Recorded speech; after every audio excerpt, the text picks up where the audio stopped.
નવરી બજાર ક્યાં જાશે એની પાછળ પાછળ? મમ્મી ધોયેલા કપડા છે, આ તો મનીષા ઉપર જઈને હુકવી દે ને. કેમ મનીષા નથી લઈ જઈ શકતી કપડા?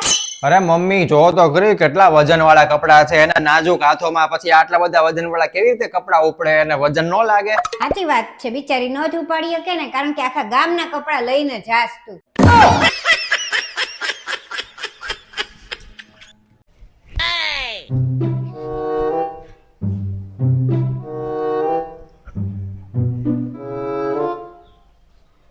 ઓય નવરી બજાર, હું થયો હવે આ ઇસ્ત્રી લઈને ક્યાં ઉપડ્યા? મનીષાને કપડા ઇસ્ત્રી કરવા છે ને તો મને કીધું કે ઇસ્ત્રી લેતા આવો એમ. કેમ મહારાણી ક્યાં ગયા? ઈ નથી લેવા આવી શકતા? અરે મમ્મી આવી તો હગે, પણ આ ઇસ્ત્રીનો વજન તો જોવો કેટલો બધો વજન છે, એમાં આટલો બધો વજન લઈને આટલા બધા દાદરા ચડવાના, 10-15 દાદરા છે એ બધા ચડવાના, એના નાજુક હાથોમાં અને બધા પગમાં ને બધે દુખાવો ન થઈ જાય, એટલે પછી મેં કીધું લાવો હું જ લઈ દઉં. અરે વાહ, આમાં હું કાઈ 50 કિલોનો વજન છે તે તું કેસ કે વજન છે એમ? જરાય વજન નથી, લાવ હું ઉપાડીને મૂકી આવું.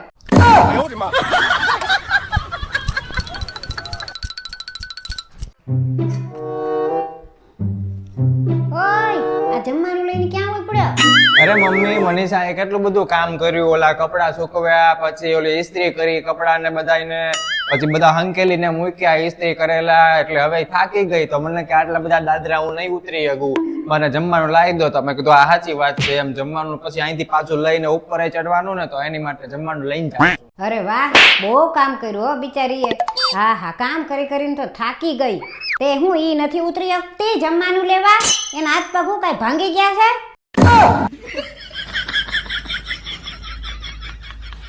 મનીષા જો ગરમા ગરમ જમવાનું તારી માટે. મમ્મીએ તમને કઈ કીધું? અરે મમ્મી તો એમ કહેતા હતા કે આ તો આટલું બધું કામ કરે છે ને બહુ સારું કહેવાય એમ.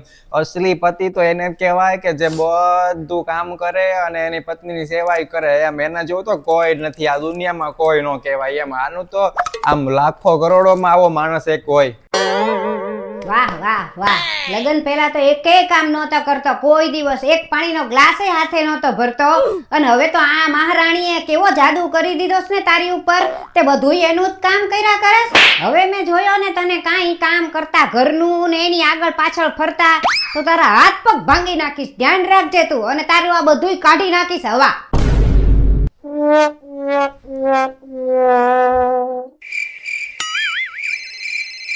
મનીષા,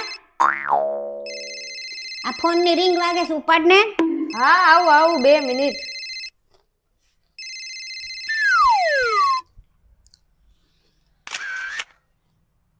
કેમ છે, મજામાં? હા અમે બધા મજામાં હો. હા શું કામ હતું ઈ તો કે? અરે વાહ, તો પાર્ટી ક્યારે આપે છો તું? હા અમે આવશું ત્યારે. એ હા જલ્દી આવી જશું. એ હા હા લે હું મારા સાસુને બધાને વાત કરી દઉં. એ હા એ મમ્મી એક વાત કહું, બહુ મસ્ત સમાચાર છે. મારો ભાઈ છે ને ઈ પ્રેગ્નન્ટ થઈ ગયો. હે? એ ભાવિન, આ હું કે છે? જો તો ખરો તું સાંભળ, આ હું કે છે ઈ? અરે મમ્મી એને ક્યાં ઇંગ્લિશ આવડે છે? અરે ભાઈ એનો ફોન આવી ગયો મને એના ભાઈનો કે એને નોકરીમાં એના સાહેબે પરમેનન્ટ કરી દીધો છે. પ્રેગ્નન્ટ નહીં, નોકરીમાં પરમેનન્ટ કરી દીધો છે એમ કહેવાય. ઈ બધું સરખું જ કહેવાય.